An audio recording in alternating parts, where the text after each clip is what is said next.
Tell me what democracy looks like! This is what democracy looks like!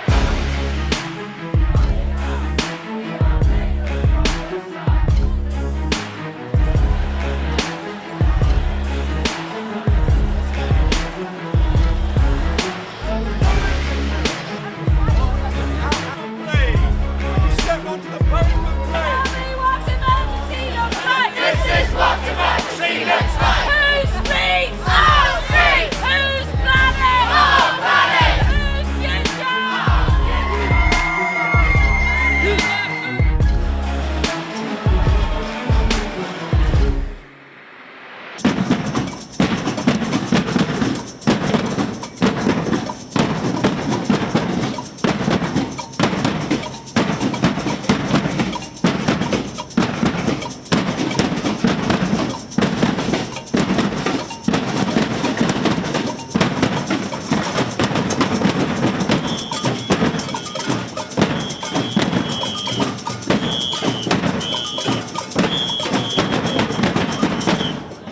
I'm here because I'm terrified at what I'm seeing, the changes that I've experienced in my lifetime and the speed in the last 5 years at which that's been accelerating. And we've got so many scientists saying things are happening far faster than they expected even 5 or 6 years ago. And I just don't think we've got much time left to change our lives. And I can change my own life, I can change what I do, but I'm here to encourage other people to change their lives, and some of that will need government action.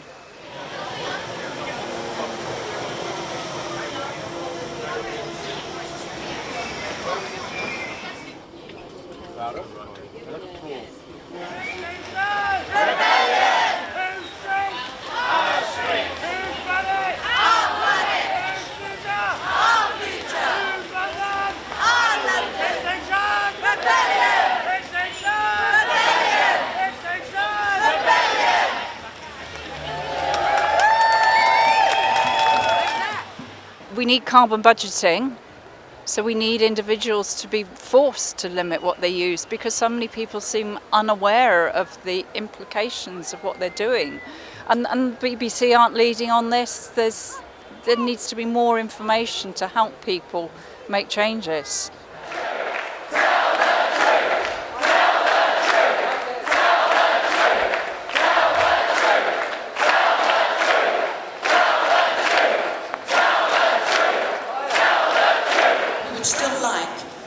Executive to come down and talk to us today, but without being filmed, just to answer our questions in a civilised, non-confrontational way. It's quite clear from the science where we are with climate change and how damaging this is going to become. Obviously, it's already damaging people in the global south. In the northern European countries, it's yet to be seen how bad it can be. We're concerned about the shortage of food, and the problem is, and why we're here today, is because media outlets, the main media outlets, aren't telling the truth as we know it, as the science knows that truth. People, general public, need to know what's happening to be able to make decisions to make their lives safe and secure. I guess like everyone else here, we're hoping that Extinction Rebellion's 3 demands will be met so that the government in this country and governments all around the world and the media will tell the truth about the climate and biodiversity crises, that they will act on that. So instead of just saying we're going to do this, that they would actually do it and start doing it now. And that they'll set up a citizens' assembly in this country to make the decisions about what actions we should take. Animal agriculture is incredibly destructive to our environment, and it has to end. It has to end now. That's my message. And we are much more tasty, so you should eat us. Please eat me. Animal rebellion! Animal rebellion! Animal rebellion!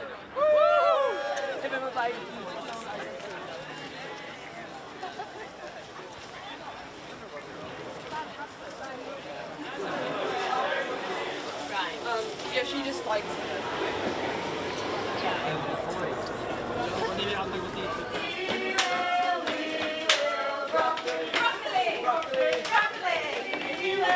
We will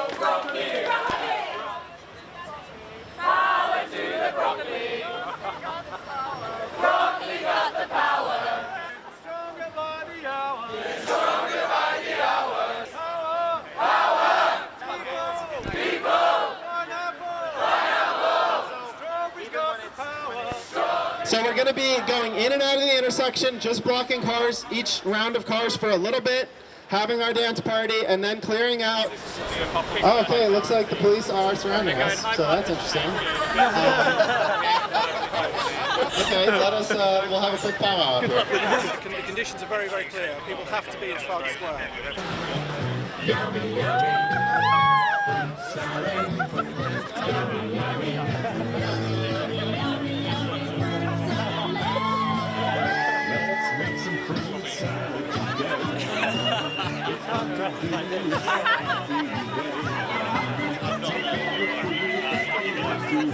I am the police liaison, and they have informed us if we plan to dance for a period of like 5 minutes, we will be arrested. Section 14 of the Public Order Act. If you do not comply, so I'm confirming you so you can make your own decisions. Oh no!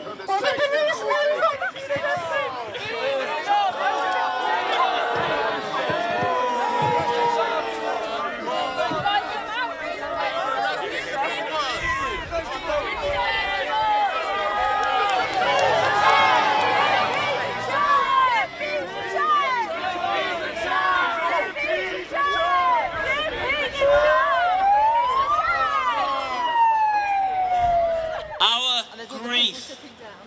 Our tears, our fears are powerful. They are our humanity. They're what unites us with the police here. And when I sing "Police, we love you," I mean it. I'm not just saying some words. We are doing this for your children too. They have their job to do. We know what our job is. Our job is to be here. Our job is to stand up because the government isn't standing up. The BBC is not standing up. The oil companies are not standing up. We're standing up. Police, we love you. We're doing it for your children too. Police, we love you. We're doing it for your children too, police. We love you. We're doing it for your children too. We are getting bigger. Because we are the truth. We are not an opinion, we are a truth. Currently on the BBC News on the front page, there's no coverage of this at all. They're trying to treat this as a side issue again instead of the public, saying to them there's a direct threat to all life on Earth, including the human race. They're sidelining this.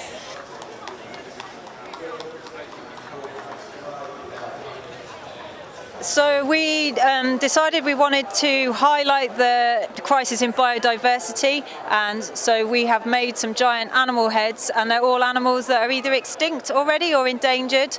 I'm going to turn around so you can see on my back.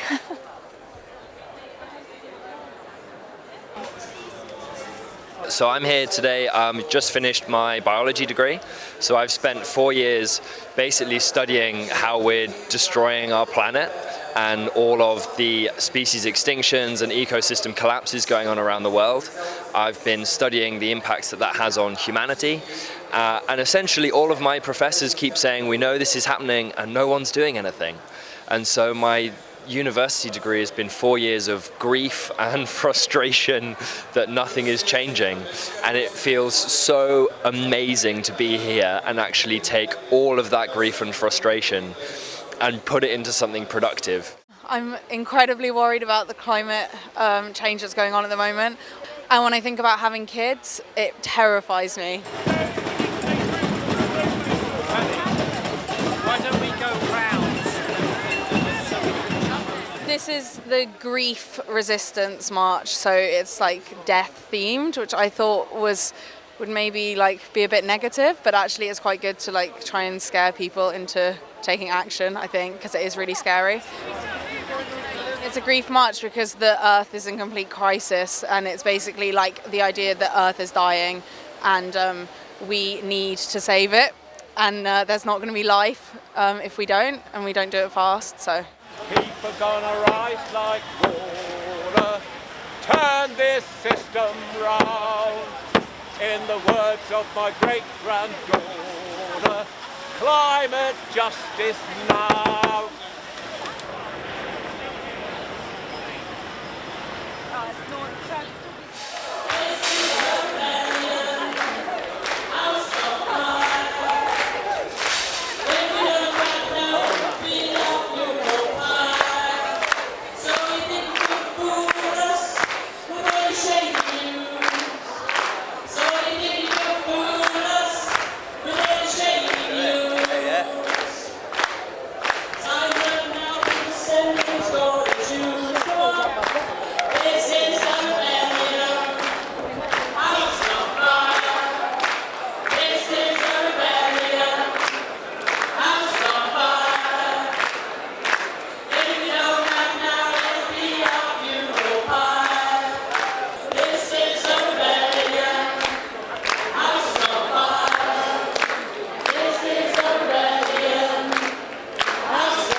Our current system of agricultural factory farming uses up the majority of human-owned land area on the planet. Is responsible, our pesticide and herbicide use is responsible for species extinctions, ecological collapse. So much of how we create our meat, and create seems such a horrible word to have to use, but that's how it is just not done in a way where we take the planet into account.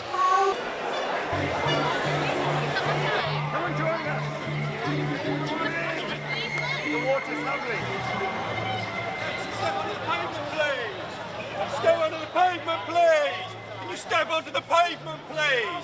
Can you step onto the pavement, please? You are committing an offence. Get out. Show me what democracy looks like. This is what democracy looks like. Show me what democracy looks like. This is what democracy looks like. Show me what democracy looks like. This is what democracy looks like. Show me what democracy looks like. This is what democracy looks like.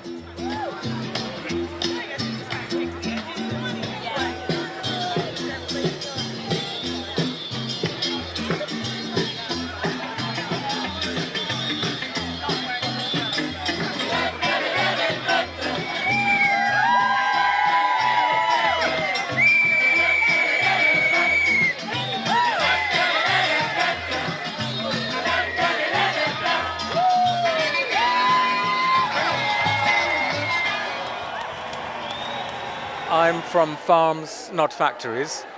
The trouble is you go into a supermarket and there it is, it's a product on the shelf, but that's been a life, you know, and it's not just there for our convenience, or shouldn't be. It has huge hidden costs on the environment and on the animals, and the overuse of antibiotics, and on the pollution it causes. So I would say that we could stop eating meat, or eat much less, and just reduce consumption, use alternative energy as much as possible, cut down on the heating of our houses. I think in an ideal world, my dream is that everybody, regardless of how wealthy they are or whatever, everybody has a carbon budget, like you would have a card. And you could use that carbon, which would be any way you wanted. You could either take a flight, or you could reduce the heat of your home, or you could make sure that all the food you buy is local and you don't buy pumpkins from Chile.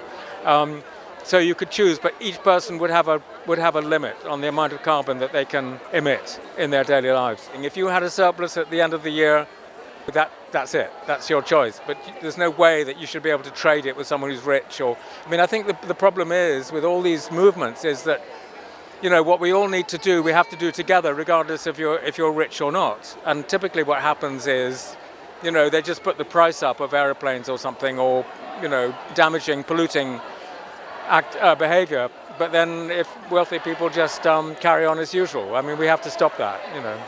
We have to make it equal. But I mean, you know, it's just a dream.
we're trying to make our way to Trafalgar Square, where the police have asked us to continue our dance party. However, as you can see, they're not letting us get through.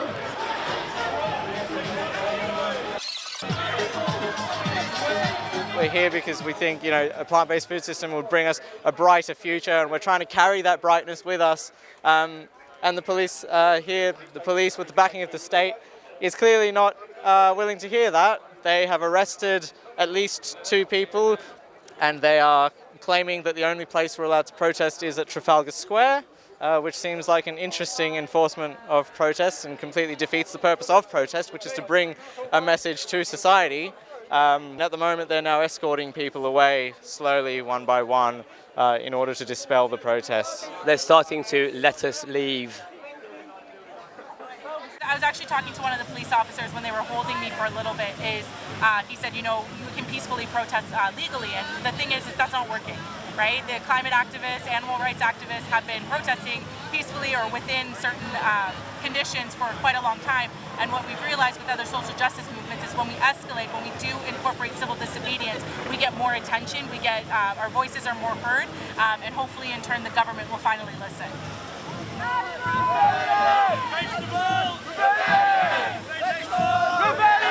Earlier in the summer there was flooding which caused loss of crops. Cauliflowers, you couldn't buy cauliflowers. It's a small thing if you can't buy a cauliflower, but if that starts to affect cauliflowers, carrots and all the other vegetables that you want to go out and buy to feed people, then we will all have a massive concern. And this is coming. So we need to recognise that, and we need to be resilient. And people can only do that when they've got the knowledge.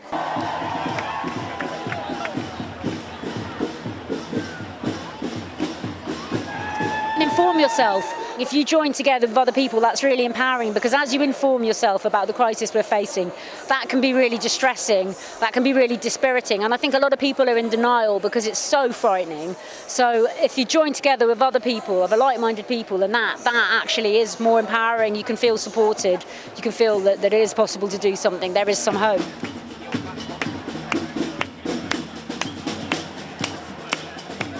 I really don't think we've got a lot of time to sort this problem out, and over again we're told that it's an individual responsibility. I've spent 30 years of my life, in the last 30 years of my life, trying to make a difference in the way I live my life. The time for individual responsibility is over, and we have to do something collectively.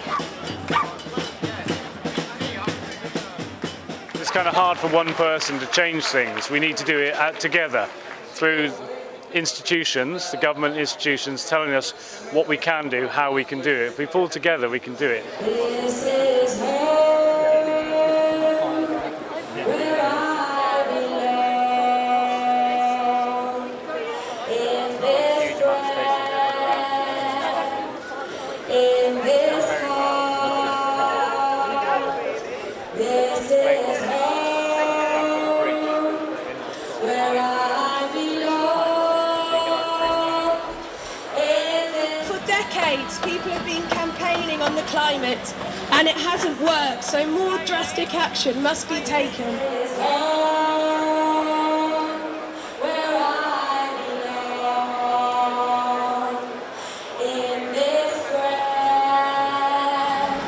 I'm 32 and I thought I would have children, but how can I do this when the world they're inheriting is burning and flooding? Millions of people have already died through the direct causes of climate change. I'm ashamed. I feel guilty. I'm terrified of the societal collapse which is most likely coming. My government values profit over our planet and its life. I am unwilling and unable to stand aside and watch this happen. By being arrested, we demonstrate that we are one of the many who care deeply enough about this planet to lose an element of our personal freedoms. I recognise that this is my privilege. There are many who are unable to do this, and I do this on behalf of them and all life on Earth. The system we have created damages us, and it is my moral obligation to rebel against a government that no longer protects us. Thank you. In this heart.